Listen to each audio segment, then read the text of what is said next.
Can we talk about phone bills for a second? Because I'm pretty sure my carrier thinks I'm personally funding their CEO's yacht collection. Seriously, folks. I've been paying the ridiculous monthly bill, the mystery fees that make no sense, the free stuff that somehow makes everything more expensive. Classic big wireless move, right? Well, I'm done. The second my contract is up, I'm switching to Mint Mobile. $15 a month. And yes, it's real wireless. High-speed data, unlimited talk and text, runs on the nation's largest 5G network. Not some tin can and string situation. You just bring your phone, pop in an eSIM, and you're done. No new contracts, no gotcha moments, no explaining to your spouse why the phone bill is higher than your car payment. I'm honestly embarrassed by how much money I've been throwing away for absolutely no reason. Like finding out you've been massively over-tipping at a place with terrible service. I cannot wait to stop funding yacht collections. If you like your money, Mint Mobile is for you. Shop plans at mintmobile.com/culty. That's mintmobile.com/culty. Upfront payment of $45 for 3 months. 5 gigabyte plan required. Equivalent to $15 per month. New customer offer for first 3 months only. Then full price plan options available.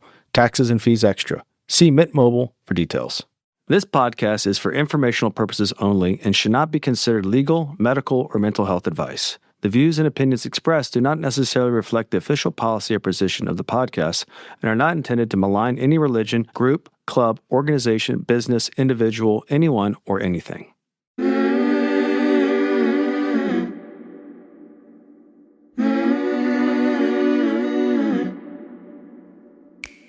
I'm Sarah Edmondson. And I'm Anthony Nippy Ames, and this is A Little Bit Culty. We woke up from a cult, and that journey was captured in The Vow on HBO and in my memoir, Scarred. Now, in this podcast, we break down the shame and secrets that make these experiences so destructive with honest conversations on how seemingly benign groups can cross into the cultiverse and how to spot and recover from trouble if it happens to you. Each week, we bring in experts, survivors, and whistleblowers to explore red flags, resilience, and even share a few laughs because sometimes you gotta laugh. Subscribe to our Patreon for early and ad-free listening, some live Q&A, and exclusive content at patreon.com/alittleBitCulty.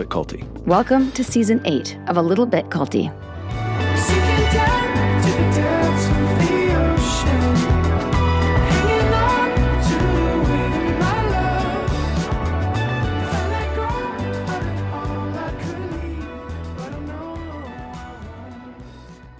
Welcome back, everybody, to part 2 with Magnolia. We have been talking about Ashtanga, and we have had a very interesting conversation. If you missed part 1, please go back and listen to that. It sets you up for success. Back at it. Back at it. Okay, so you were there for a long time doing Ashtanga. Give us like the cliff notes of, what was good, what was bad, what were the red flags, and then we'll get to how you got out. Well, so the red flags obviously were that he was, molesting everyone. But so I went there in 2004. I didn't study with Pattabhi Jois he passed away in 2009 and he retired in like 2007 because he was quite sick.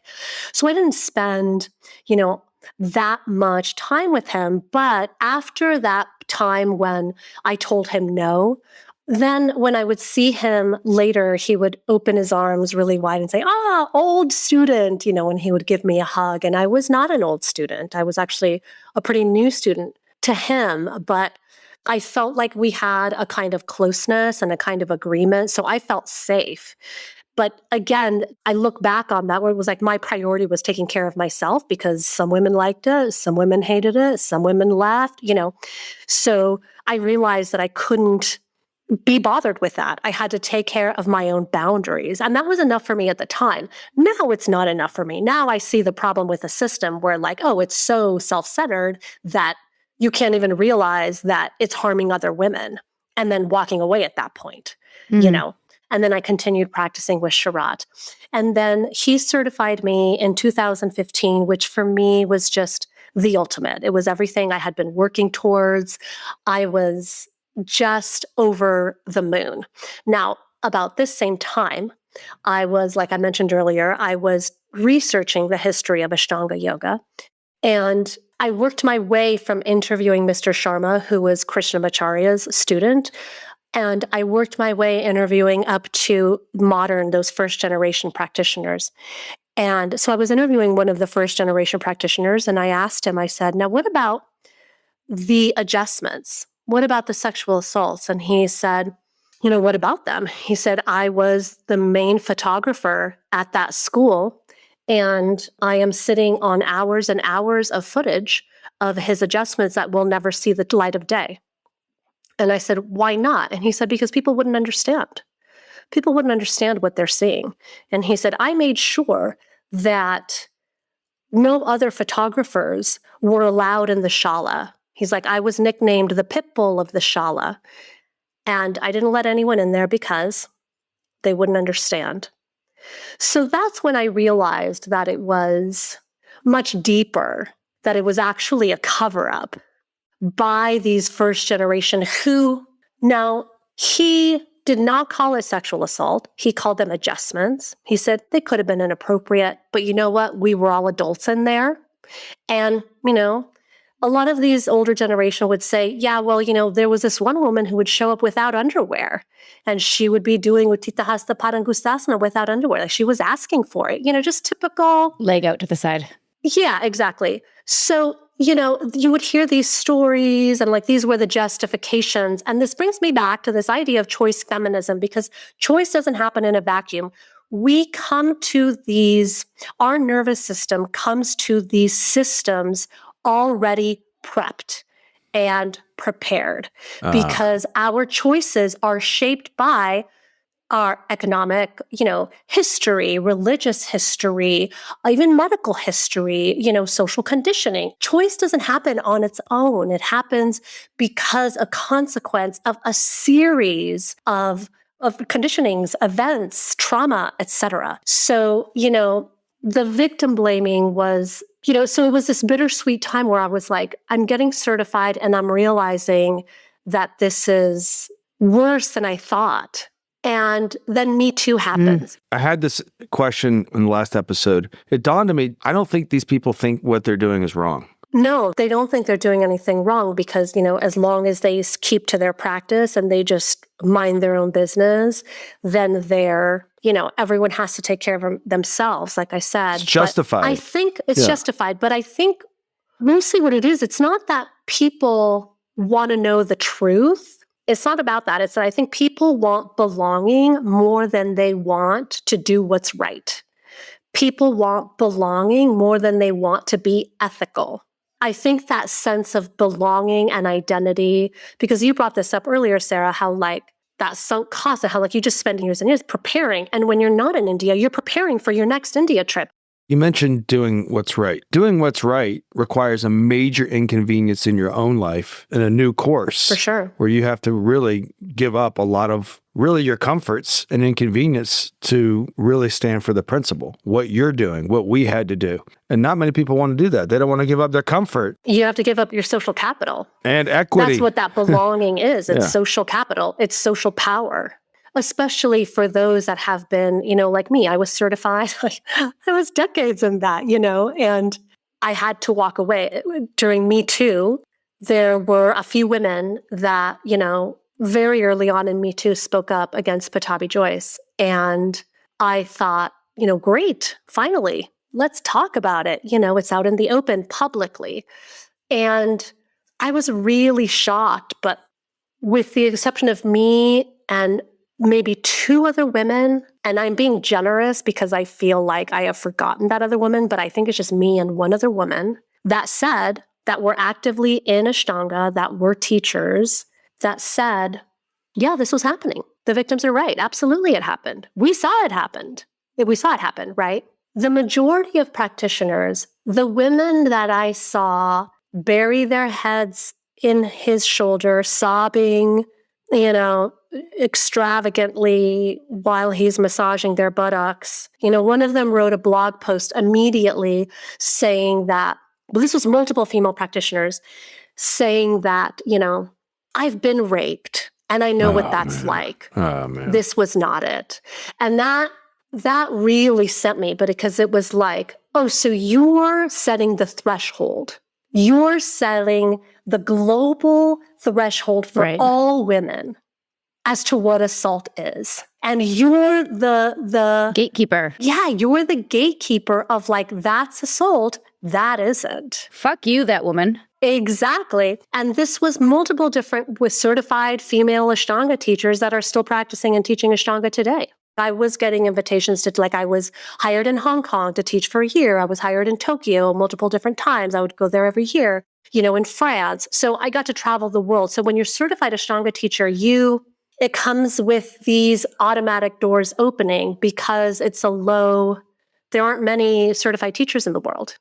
So I watched my community at the time, and people were calling me that I hadn't spoken to in a very long time because they remembered that I had told him no. And so then, but he honored your no, therefore it was not assault. You were your own person for a variety of different reasons. You had the strength and the wherewithal, whatever, to say no. Yeah, because selective compliance to my no suddenly freed him and absolved him of being a predator. And so I was really just blown away at the level of denial. And I realized, these people are really fucked up. Like, this is these are deeply unserious people. And if they're acting like this after decades of this practice, the practice does not work. If there's literally this little self-awareness, that is to me proof that nothing you're doing is working other than giving you, abs of steel, which is fine, but let's not call it spirituality. Don't get it twisted. Very good point. And at that time, I had a Mysore Ashtanga school in San Francisco for about 10 years. I was considered globally to be like a traditional teacher. Like, people would come to me as someone who was teaching the lineage, according to Pattabhi Jois. Now, I was still holding both truths. So I would talk to my students regularly about the fact that Jois abused his students and that I saw it happen. So this was never something that it's important to keep in mind that your relationship to your teacher as an Ashtanga teacher is that you see them every day for a couple hours a day, 5-6 days a week. Wow. So the relationship is quite intimate, and it can be really codependent. It can be really dangerous if a teacher doesn't know about power. If the teacher thinks they have no power. So this is how most Ashtanga practitioners operate. It's like, I'm just teaching the sequence. I have nothing to do with it. They're not understanding the power that they hold, and therefore they're just dangerous. Because when you have all the power and you think you have none, and you have access to bodies, and you have a whole community listening to you, and you're giving new postures, and money's going through your hands, that makes you dangerous. And you can't speak to power. You don't have literacy of power. That's dangerous. And that's the majority of teachers, I would say, and certainly the majority of Ashtanga teachers. So I closed my school. I put out a public statement saying that I was closing my school, the reasons why. And I said, I've been a coward. I should have walked away a long time ago. Because I realized that you can't have it both ways. You can't say abuse is bad and then fund that same system. Mm-hmm. Those two things cannot exist. You can't on Monday say, abuse is bad, stop all abuse. We're doing it different this time, except nothing has changed, and then collect money from it. Tell me if you agree with, Yogi Bhajan and 3HO and a lot of people who learn that lineage who agree abuse is bad, but like, how does dependency and their income and all of that affect those choices?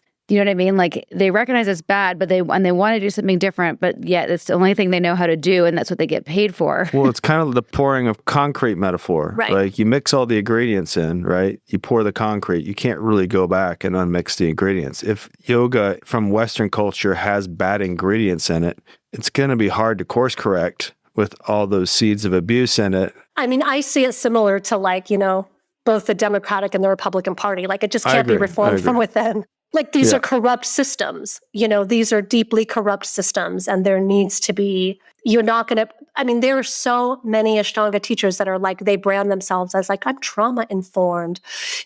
Adjustments are optional, which is complete bullshit, because if you're in a room full of people where you're the only one that's opting out, you're missing out, because adjustments are, people always talk about, that adjustment felt so good. I really needed it. I had that release.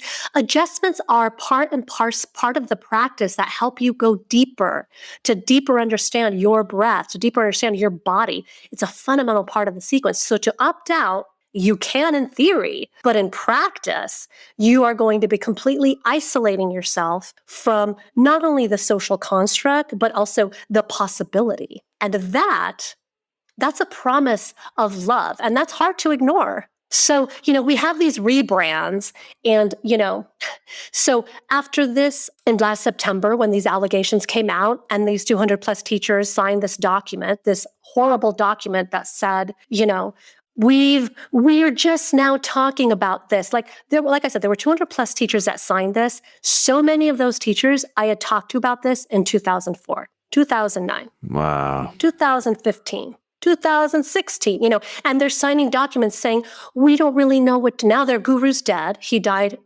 a year and it's coming in November, it'll be 2 years. But, their guru's dead. So now they have the strength to write a document that says, well, the house is on fire. We're still trying to figure out how to hold the hose, is how this other one put it, which I thought was brilliant, because we've been dealing with this for decades. And so they had this panel, which was all Ashtanga teachers, and then one or two token rebranders of, trauma-informed Ashtanga. And, I recorded this YouTube that I was like, this is such a joke. Like, you need to have people that have left the system. If you really want an honest panel about accountability for these corrupt systems, you need to have people on the panel that are currently in it, people that have left, people that have never been in it, people that have, a deep understanding of cult dynamics. This episode would not be possible without the support of our sponsors. Let's hear what they have to offer.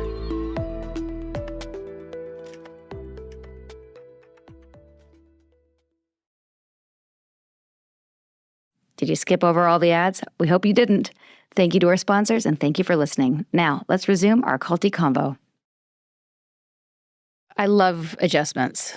Like, that's one of my favorite things. And people don't do it anymore. Like, it's not really done, largely because of this. I know. Yeah. I know. Unless you're like hiring somebody private, like it doesn't happen in class.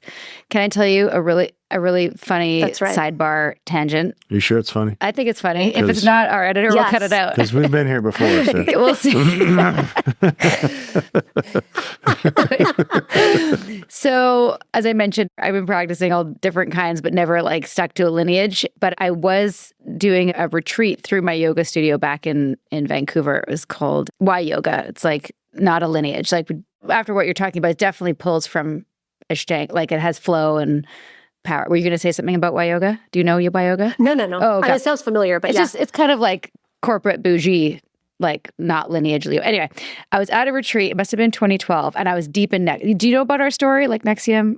Yeah. I mean, I don't know much about that cult itself, but I'm familiar with. Okay, so at this point, I'm still hardcore into NXIVM, or ESP, we called it at the time, Executive Success Programs. And part of the reason why I went on this retreat was to meet people to recruit NXIVM. Like everywhere I went, I was always like, because I wanted to meet new people. So we're in Costa Rica with this Y Yoga retreat.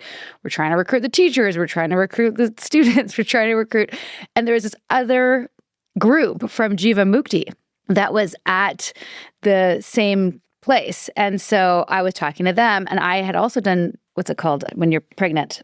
Prenatal yoga? Yeah. Prenatal yoga. Jiva Mukti, which I loved, sidebar, Jiva Mukti Studio, New York, is where we also used to go to recruit for NXIVM because they had a great cafe there. Wow. So we used to go eat, right? The cafe, right? It was so good. It was right next to the NXIVM Center in New York. I've never been there, but I've heard of it. Yeah. Oh, it was a beautiful studio. Oh, interesting. Okay. Yeah, beautiful studio. And also people were really excited because those teachers used to show What the Bleep Do We Know, which was Mark Vicente's film, which was sort of my in to like, right? Like, oh, you liked What the Bleep, you'll love what we're doing here. So anyway, I was all over Jiva Mukti, and these Jiva Mukti people were freaking out because John Friend, who is an Asara teacher, had just been exposed for being like a sexual predator or whatever he was exposed for. I don't remember the details. Yeah, he came right before me too. Yeah, okay. Right, he became before me too. So meanwhile, I'm like trying to recruit these women because their system's falling apart into my system, not knowing that my leader is also a predator.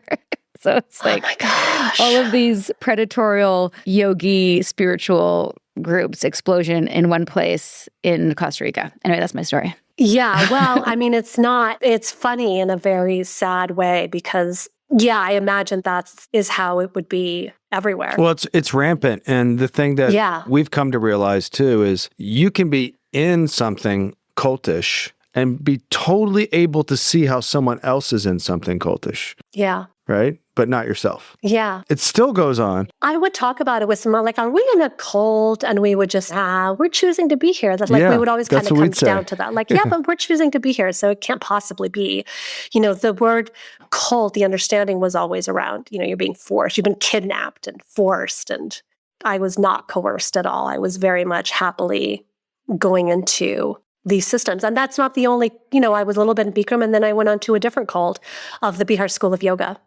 And so that was a whole different experience.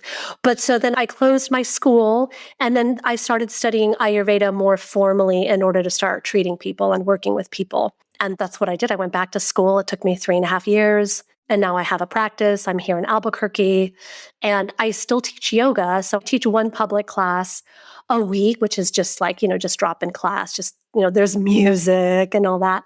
A killer playlist. And then I teach another that I call ABQ Yoga Lab, which is, so part of Ayurveda is one of the diagnostic tools is you take people's pulse on the wrist. So it's similar to traditional Chinese medicine as well. You take the pulse, and the pulse tells you, again, that's one of many diagnostic tools, but the pulse tells you what someone's constitution is. And so someone's constitution is going to be like closer to like what someone's genetic makeup is, like what their appetite and aptitude and sort of temperament is. And then you're also able to tell what someone's current imbalances are. So I get a student, they come in, I take their pulse, I establish those basic things, and then sort of similar to how Mysore was set up, I teach them first 5 minutes because I want people to learn their practice, to take full responsibility and full ownership so that we step away from this superimposed sort of overlap of Eastern ancient culture with Western capitalism, because this idea of walking into a room and everyone doing the same thing is a very contemporary thing. That's never been how yoga has been taught. Yoga was always taught from Ayurvedic doctor because they would go hand in hand to practitioner, and they were truly individual practices. So this idea that you go into a choreographed sequence and everyone's doing the same thing is kind of bananas. But again, we get a lot of benefit from it. So I'm trying to kind of take it back to it's your practice. You want to own it. You want to take responsibility for it. Do it at home. So do it in your hotel room. Do it when you travel. You don't have to go to a studio, and you certainly don't have to rely on a teacher. So then I teach them, 5 minutes, 10 minutes. They go home. They do that short practice. So similar to that, my Ashtanga background, but it's more individual. So everyone's doing a completely different practice. They're not in a different place within a set sequence. They're doing a completely different practice. So I have some people working on fertility, someone working on more lower back psoas, sciatica stuff, some people working on, improving blood pressure. It's very small. I cap it at about 6 people. So this is my new sort of idea on how to provide an alternative on how yoga is being taught today. It's definitely not for everyone. It's a very different approach, but I think it's necessary. I think we need alternative approaches to how yoga is being taught, because we're just going to continue to hear these stories of abuse and power and things like that, the way that we've set it up here in the West. And essentially that's trickling into the East as well. And then now with the Epstein files coming up, I saw, Deepak Chopra on there and some of these, spiritual leaders. Yeah, that's a whole other podcast. That's a whole nother. It's just yoga and wellness. I don't know what to believe in all that stuff, because I just kind of feel like, and I'm following it peripherally at the moment. I'm going to wait till someone comes out with kind of a definitive who did what, and I don't think just because you're named on that means that you're necessarily guilty of something. I can only take it in very small doses. I saw a great take on it. It's like, this is designed to give you sensory overload. It's designed, a lawyer was describing how they're disseminating the information. It's like how the same they do it to a jury. They give it to them in doses. So it's our neurological overload designed to exhaust your, it's a strategy. Yeah. So I've opted to just kind of like, nope, not going to do this now. Because when you consume that content, it's like consuming bad food. It's very difficult. Absolutely. It affects your nervous system. Absolutely. You end up in a sympathetic, nervous system response, which is, it's not good. And with everything happening politically, it's difficult. Yeah. Virginia Giuffre's memoir I read. No, you did. I would like to cover the subject, and people have been asking us when we're going to cover it. But people are out for blood too. Well, we want to talk to adversaries. a survivor, and she had apparently killed herself.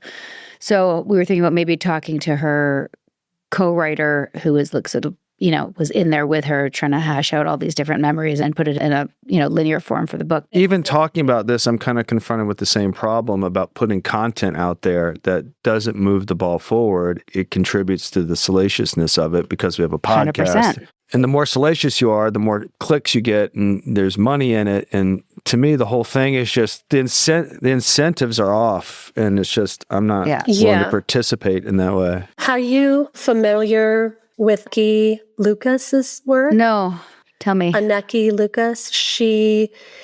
I first came to know her because she practiced Ashtanga, and she was one of the women that spoke up. But she has done a lot of podcasts and interviews, and she wrote a book. When she was born in Belgium, and she was sold to a child pedophile ring when she was 6 years old by her mom. What and the fuck? So this was the first time that and this was around Me Too, because of Anneke, that I had heard of elite.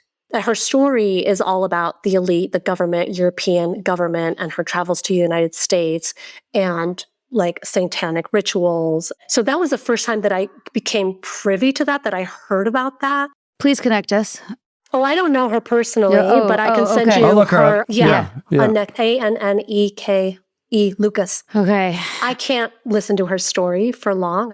I'm surprised I am as sensitive as I am to these, because right when I hear it, I turn it off. Virginia's was like that as well. I couldn't read it in one go. I had to stop. Normally I can, but I don't want to develop an inoculation to these stories. No. I want to keep that we don't want to normalize it, but then at the yeah. same time, I want to honor their stories and witness them and hold them. Yep. It's how do we do that? Anyway, so yeah. You had some notes in your intake that I thought were interesting to talk about the performative accountability versus actual change. And I'm wondering, we've touched on that. Yeah, well, so I touched on that a little bit, because when Sherratt was alive, me and I know a handful of other people begged him to create some kind of system, some kind of policy, something that would mean that, if we hear this, buddy, you're going to get your authorization taken away, because he would take away people's authorizations. When I started speaking up about, sexual abuse, he took away my certification. It just takes you off a list, online list. It's that easy.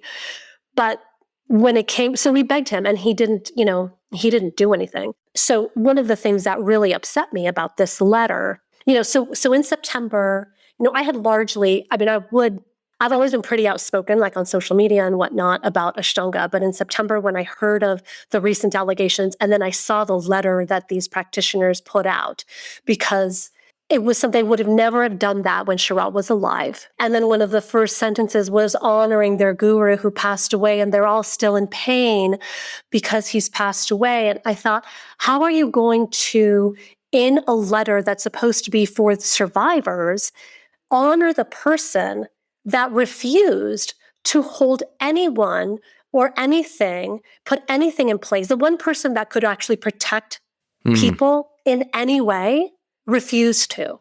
How can you honor this person and then on the same hand say this is for survivors? I'm happy to send you the document that they wrote. It's pretty astonishing. And like I said, a lot of these people are, like I said, we've been talking about it forever, and they're saying, we've never talked about it. We've never had to deal with this, So, and then the panel that happened. So there's never going to be any accountability in these systems, because like we talked about earlier, reform can't happen from the inside, because the system is made for one person to have complete power. It is not a collaborative system. It is not a system where you have full sort of, autonomy of your body because the adjustments are a part of it. And if it were to become that, then you just call it yoga. Yeah, that's right. You don't call it Ashtanga anymore. And that's really difficult for the Ashtanga people to do, because they've deeply invested in the authorization certification pyramid. Even cult podcasts need sponsors, everyone. Check out these must-haves.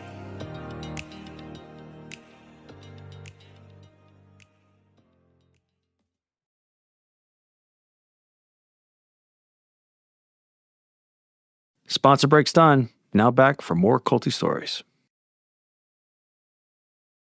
I can't wait to send this to all my Ashtanga friends. How many Ashtanga friends? I don't know. I don't know how many people. I haven't really been in touch with, like, if they're still practicing it in the same way because of all these. Like, I haven't been in touch. You know how I was when I was in those things. Oh my God, Nippy, I just have to tell you, Nippy is the most embarrassing person to bring to yoga because he just makes fun of the whole vibe. And he, like, the first time I brought him to this one class, this woman was like all over the top, and she's like, "We're gonna rub our hands together and create Sham Shakti, and then we're gonna put them and touch our neighbor and create for Kula, which is Sanskrit for community." And like, and Nippy's just like rolling his fucking eyes. He just cannot handle it. I started rolling my mat up. Yeah, Started heading for the door. and then tell the joke about the woman who said he looked in the mirror. Yeah, I'm like, done. I'm out of here. There's this one person who, I forget who it was. She was always like, right here, right now. We're right here, right now. No, I like her. That teacher I we liked like. her. But She was no, also the one. There's another teacher. She was also the one that was like, no, this is a different teacher. you look in the mirror and that thought that you have that I'm not good enough and I'm not like, you just put that there. You just put that in there. I was like, what do you do if you look in the mirror and you think I'm too awesome? Like, is there something for that? Like, because that's my problem. That's my problem. My problem is that I don't think I'm good enough. My problem. Nippy's got ego issues. No, I was kidding. So no, those are different teachers. Right here, right now is a teacher that I like. Right here, right now. That is Right here, really right now. funny. I was like, where else am I? No, I like her. She helps me stay in the moment. But anyway, we're totally digressing. that's really Ending on a hard. light note. That was a light note. No, I know. This is a great note. Ending on a light note versus the heavy note that we were on a moment ago. Oh, right. Yeah. Is there anything else that you wanted to say that we didn't cover in terms of like what you want people to know? Like we have I a was huge. asking that. Yeah, I And know. then- Now you get to ask it again. Ask it again. Is there Go anything ahead. else that you want us to know? We covered a lot. I don't know. Yeah, we did. I guess we did cover a lot, but I guess it's like, usually you don't know you're in a cult until Your wife gets branded. you're already way too deep. Yeah. Yeah, you're way too deep. When did you put together? Because you said you joked, "Oh, it's a cult." No, we choose to be. It's not a cult. When did you decide actually that was a cult? Yeah. What was that word used? Well, so I would say probably I started using it less jokingly around Me Too, but I didn't fully embrace it until maybe like 5 years ago, just in watching the community do nothing and watching the community continue, just do everything that they've been doing, do nothing. To say abuse is bad, like I said earlier, abuse is bad on Monday, but then go to their favorite workshop, get in an airplane to another city, to their favorite workshop and pay one of the teachers who enabled it and stayed quiet about it. This is all of the certified teachers, every single one of them. And I am more than happy to completely generalize like that. So if any, because they all knew, even if maybe they didn't see it, if they were there during a month that Joyce humping was a little bit not less, doing it as much or whatever. Yeah, but like they certainly heard about it and they chose to not do anything.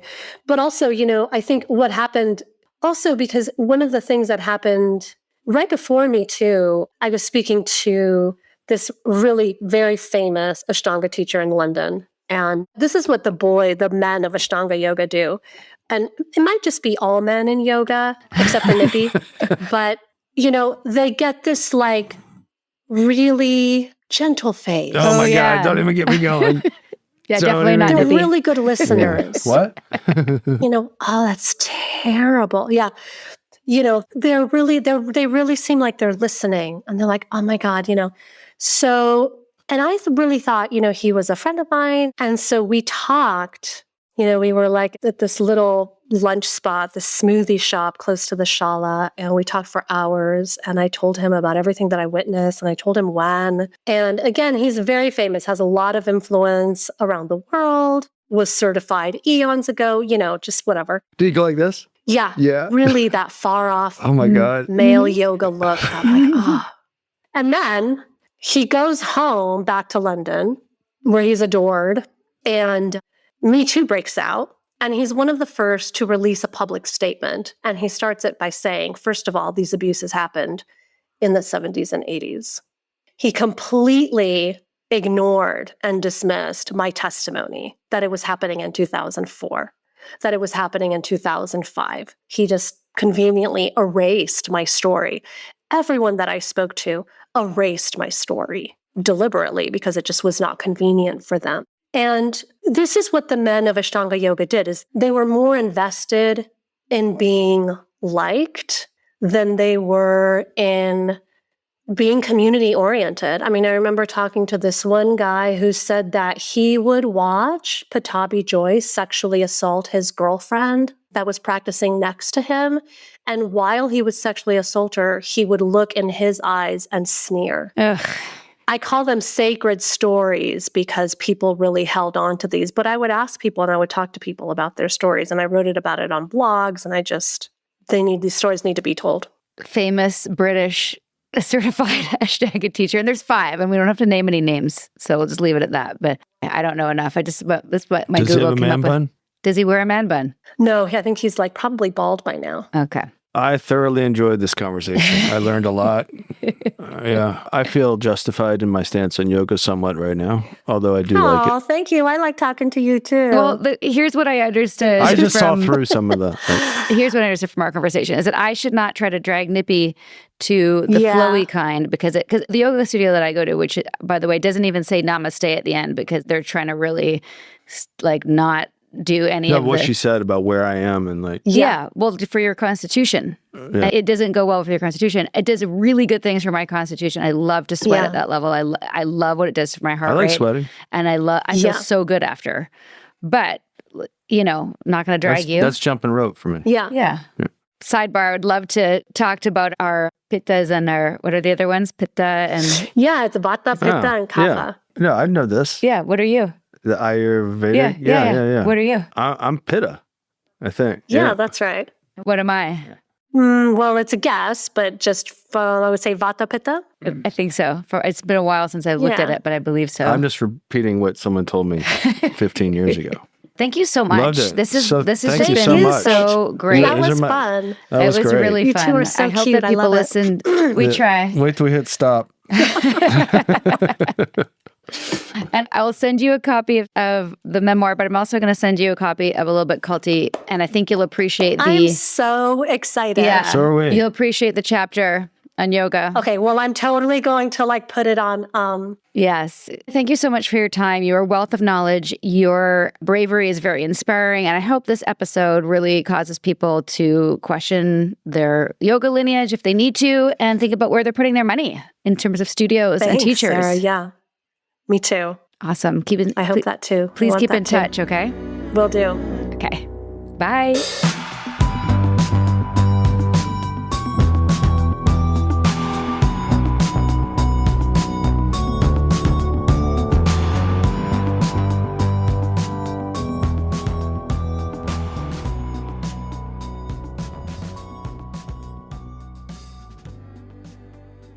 All right, everybody, that wraps up part 2 with Magnolia. Magnolia, thank you so much for sharing your story.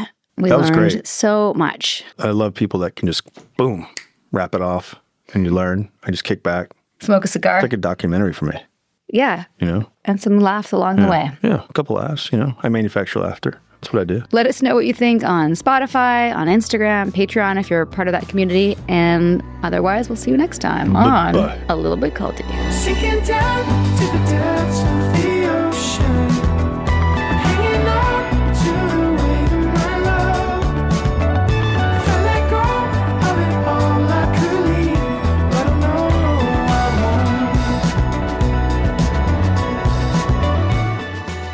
won't. We hope you're enjoying A Little Bit Culty. If so, please do show us some love. Drop a rating or leave a review. Hit subscribe on Apple, Spotify, or wherever you listen. And subscribe to our Patreon at patreon.com/alittlebitculty. Even better, send this episode to someone who needs it. Maybe they're in a cult. Maybe they're just a little bit susceptible. Or maybe they just love a good story. Spread the word, spread the love. Thanks for listening, and see you next time.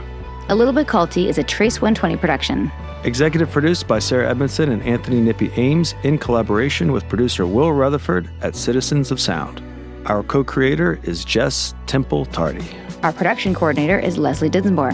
Writing by Sandra Namoto and social media marketing by Eric Swarzinski and Brooke Keene. Our theme song, Cultivated, is by the artists John Bryant and Nigel Aslan.